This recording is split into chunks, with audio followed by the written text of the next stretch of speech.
আসসালামু আলাইকুম প্রিয় দর্শক। তো আজকে আমি যে বিষয়গুলো নিয়ে কথা বলবো সেগুলো হচ্ছে গিয়ে অ্যাংজাইটি, ওসিডি, মানসিক সমস্যা, মৃত্যু ভয়, মাথা ব্যথা, মাথা ভার, দূরে যেতে ভয় লাগে, অহেতুক ভয়, অহেতুক চিন্তা, অতিরিক্ত চিন্তা। এগুলো মূলত হয় কেন?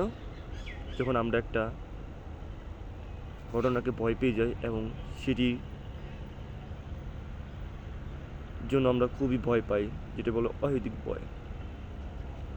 তো কেউ ভয় করে মৃত্যু ভয় নিয়ে, কেউ বা ভবিষ্যৎ নিয়ে টেনশন করে, কেউ বা দূরে যেতে ভয় করে।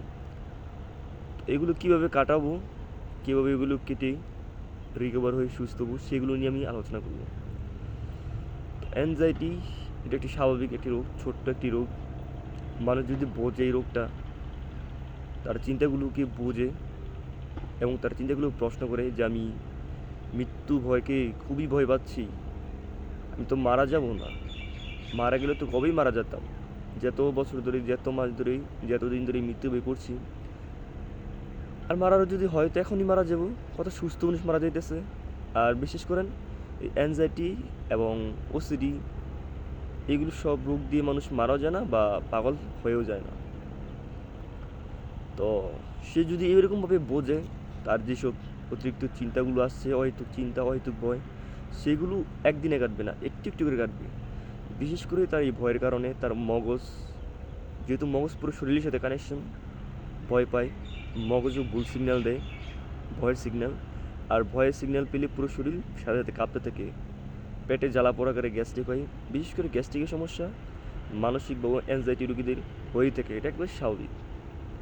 তো সেই ভয়গুলোকে কীভাবে কাটাবেন, আপনি প্রশ্ন করবেন আপনার কী চিন্তাগুলো আসছে, হাতের মধ্যে লিখবেন, লিখে তারপর এগুলোকে প্রশ্ন করবেন যে আমার যে দূরে যেতে ভয় লাগতেছে, একা একা বেরোতে পারতেছি না।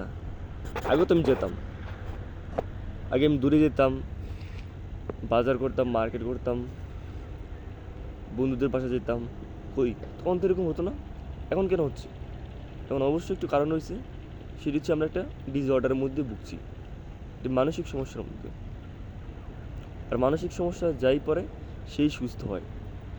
মনের মধ্যে সাহস রাখতে হবে এবং আত্মবিশ্বাস রাখতে হবে। ভয়কে ভয় পাওয়া চলবে না, ভয়কে জয় করতে হবে, ঠিক আছে? আর যেসব নেগেটিভ চিন্তাগুলো আসছে সেগুলো বুঝতে হবে, বুঝে এগুলোকে প্রশ্ন করতে হবে সেটা কতটুকু বাস্তব, কতটুকু আমার ক্ষতি করতে পারবে, ঠিক আছে? মৃত্যু ভয় তো আমার আসবেই, স্বাভাবিক। কিন্তু ভয় তো এটা একটা টেনশন, এটা একটা চিন্তা, এর বাইরে তো এগুলো কিছু না। কিন্তু ওটাকে আমরা ভয় পাইতেছি বিদায় এরকম হইতেছে আমার পুরো শরীরের মধ্যে এত অসুস্থতা হচ্ছে আমার শারীরিকভাবেও, মানসিকের পাশাপাশি। তো অনেক মানুষই বলে যে দাদা আমি কি সুস্থ হব? তারা নিজেকে বলে সুস্থ হবেন, অবশ্যই সুস্থ হবেন। আমি কীভাবে সুস্থ হয়েছি? আমি কিন্তু আপনাদের মধ্যে এটাই বলছিলাম যে আমি তো মনে হয় সুস্থ হব না। এই প্রশ্নটা প্রতিটি অ্যাংজাইটি রোগীর মধ্যে থাকে, এটা স্বাভাবিক। কিন্তু সবাই দিনে শিখে সুস্থ হয় কাউন্সেলিং করে। তো আমি আপনাদেরকে সাজেস্ট করব, আপনার যদি খুবই সমস্যা হয়, আপনার আশেপাশে মানসিক ডক্টর দেখান, তাদের সাথে ট্রিটমেন্ট নেন বা কাউন্সেলিং করেন।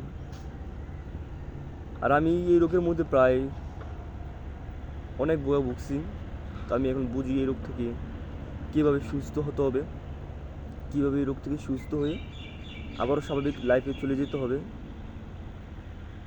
তো খুবই সাহস দরকার। আর এই সাহসটা রাখবেন একটু একটু করে যে আমি সুস্থ হবো। আপনি যদি একটু একটু পজিটিভ রাখেন যে আমি সুস্থ হবো, তাহলে দেখবেন একটু একটু করে আপনার যে নার্ভাস ফিলটা বা টেনশনটা এটা কেটে যেতেছে। আর যদি বলেন আমি একটু পরে মরে যাবো, আমি মরে যাবো, আমার মৃত্যু বয়ে আসে খালি সারাদিন, আমি মনে আর বাঁচবো না, তাহলে আপনার এই সুস্থতা অবনতি হবে আর আপনি অসুস্থ হয়ে যাবেন। যতটুকু পারবেন আপনি পজিটিভ দেওয়ার চেষ্টা করবেন, ভালো কিছু ভাববেন। তো আমি যতটুকু পেয়েছি ততটুকু আপনাদের সাথে কথা বলেছি। সবাই ভালো থাকবেন, সুস্থ থাকবেন, দেখা হবে নেক্সট কোনো ভিডিওতে।